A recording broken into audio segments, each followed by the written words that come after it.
안녕하세요. 도시농부 필레오입니다. 오늘은 농사 강의 제8강으로서 단독주택 옥상에 텃밭을 만들어 작물을 가꾸는 방법에 관하여 말씀드리겠습니다. 옥상에 농작물 가꾸는 것에 관심이 있는 분이라면 이 영상 끝까지 잘 보시면 큰 도움이 되리라 확신합니다. 저는 지금은 60여 평의 작은 농장이 있어서 이곳에서 여러가지 농사를 지으면서 여러분과 소통하고 있지만 10여 년 전까지만 하더라도 저는 단독주택 옥상에서 15년 이상 옥상 농사를 지었습니다. 옥상에서 농사를 짓게 된 계기가 있었습니다. 30여 년 전 단독주택에 살고 있는 지인의 집을 방문한 적이 있습니다. 이분은 점심시간이 되자 우리 일행에게 싱싱한 채소를 대접하겠다고 하면서 옥상으로 안내했습니다. 그곳에는 상추를 비롯한 여러가지 싱싱한 야채가 자라고 있었습니다. 이분은 즉석에서 야채 몇 가지를 수확해서 대접을 했는데 맛도 있었지만은 너무 신기했습니다. 이분은 옥상 농사의 장점을 말하면서 저보고도 옥상 농사를 권유했습니다. 저는 그 다음 해부터 옥상 농사를 짓게 되었습니다. 처음에는 화분 몇 개로 시작했지만은 계속 하다 보니 규모가 점점 커지게 되어 전체 면적이 5평 이상의 밭을 만들게 되었습니다. 그래서 오랫동안 옥상 농사를 짓게 되었습니다. 당시 여러 가지 채소를 많이 가꾸어서 우리만 먹기에는 남아서 동네 사람들과 많이 나누어 먹었습니다. 그뿐만 아니라 우리 집 옥상 농장이 유명해져서 KBS 무한지대 Q라는 프로그램에 소개되기도 했습니다. 제가 예전에 지인을 통해서 사연이 정말 궁금하네요. 나는 아삭 소리가 절로 날 것 같은 대추 턱만 입을 주세요. 자, 이웃사촌의 부탁을 받고는 넉넉한 인심을 담아가지고 상추를 두고 키워서 한번 안전한 어떤 채소나 이런 식품을 만들어 보고 싶은데 땅이 없으니까, 그래서 생각한 것이 옥상에다가 이렇게 텃밭을 만들어서 이렇게 직접 키우게 됩니다. 무게가 많아가지고 집이 붕괴될 우려가 있기 때문에 이렇게 배수구를 잘.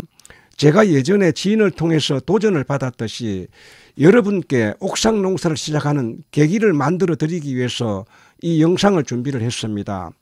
주변에 주말 농장이나 텃밭이 있어서 농작물을 가꾸는 분들을 보면은 부럽기도 하고 나도 한번 해봤으면 하는 생각을 해봤을 것입니다.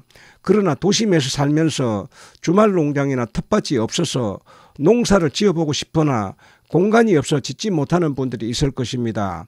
그런 분들 중에 단독주택에 살면서 옥상을 이용할 수가 있다면은 옥상에다가 텃밭을 만들 수가 있습니다. 그래서 오늘 저는 옥상 텃밭을 만드는 방법을 자세하게 말씀드리겠습니다. 도심의 단독주택은 대부분 다가구 주택으로서 여러 가구가 살고 있습니다. 그러나 집 주인은 대부분 맨 위층에 거주하기 때문에 옥상 이용하기가 좋습니다. 옥상에 텃밭을 만들어 농작물을 가꾸면은 좋은 점이 아주 많이 있습니다. 무엇보다 작물을 가꾸는 재미가 아주 좋습니다.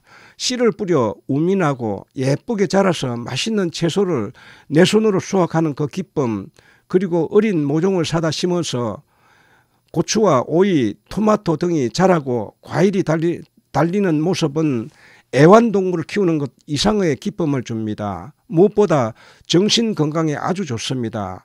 현대사회를 살면서 여러 가지 힘들고 스트레스를 받는 일이 있을 때 흙냄새를 맡으면서 농작물을 가꾸다 보면은 모든 스트레스가 다 사라지고 한마디로 힐링이 됩니다. 그리고 시장에서 사온 야채를 어떻게 키웠는지 알 수 없지만은 내 손으로 가꾼 작물은 믿고 먹을 수가 있습니다. 비록 시장에서 사온 야채만큼은 모양은 안 좋을지 모르지만은 훨씬 맛이 더 좋습니다. 뿐만 아니라 옥상에 농작물을 가꾸면은 단열 효과도 아주 좋습니다. 뜨거운 여름철 햇빛을 차단하여 여름을 시원하게 지낼 수가 있습니다. 그리고 멀리 떨어진 주말 농장은 자주 돌보기가 어렵지만은 옥상은 아침 저녁으로 수시로 시간 나는 대로 올라가서 관리하기가 아주 편리합니다. 옥상에 농작물을 가꾸면 좋은 줄은 알지만 그동안 엄두가 나지 않아서 시도도 해보지 못하신 분들이 있다면 올해는 작게라도 꼭 한번 시도해 보십시오.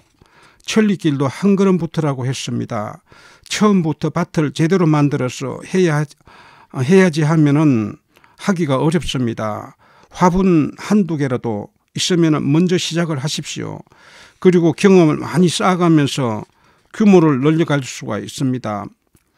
화분이나 흙을 담을 수 있는 용기면 무엇이든지 가능합니다. 쓰지 않는 화분이나 스티로폼 박스 그리고 고무통 등 이런 것이 있다면 시작할 수가 있습니다. 흙은 가까운 곳에 산이나 흙을 파올 수 있는 곳이 있다면 가져와서 시중에서 판매하는 퇴비를 넣어서 그곳에 고추 몇 포기, 상추 몇 포기라도 심어 보십시오. 작물 가꾸는 기쁨이 시작될 것입니다. 봄에는 모종을 파는 곳이 많이 있습니다. 그곳에서 상추, 고추, 가지, 오이 등 여러 가지 작물이 있습니다. 우선 몇 포기라도 사서 심어 보십시오. 먹는 재미보다 가꾸는 재미가 훨씬 더 좋습니다. 가족이 함께 가꾼다면은 가족의 결속력도 좋아지고 어린 자녀들에게는 농사를 공부할 수 있는 기회도 주어집니다. 이렇게 경험을 쌓아가면서 저희처럼 더 넓은 밭을 만들면 좀 더 다양한 작물을 많이 가꿀 수가 있습니다. 저희도 처음에는 공사 현장에서 사용하는 나무 거푸집으로 밭을 만들어 사용했습니다. 그런데 나무 거푸집은 3, 4년 쓰니까 나무가 썩어서 오래 쓸 수가 없었습니다. 그래서 벽돌로 흙막이를 만들어서 밭을 제대로 만들었습니다. 이렇게 벽돌로 흙막이 벽을 만들어 밭을 만들 때는 몇 가지 주의할 것이 있습니다.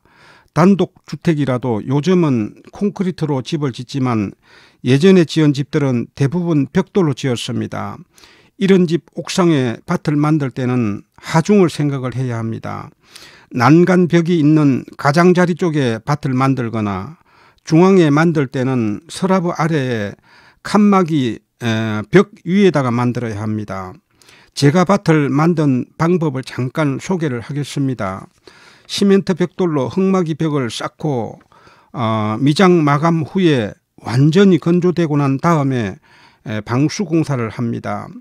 방수는 철물점이나 건재상에서 판매하는 골타를 사와서 아주 두껍게 바르고 그 위에 루핑을 붙였습니다. 이렇게 하면은 흙이 서랍에 닿지 않아서 오래되어도 부식되지 않습니다.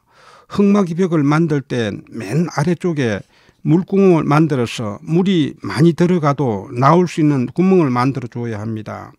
만약 저희처럼 흙을 한꺼번에 많이 올리려면은 하원하는 분이나 공사하는 분이 주변에 있다면은 부탁하면 구할 수가 있을 것입니다.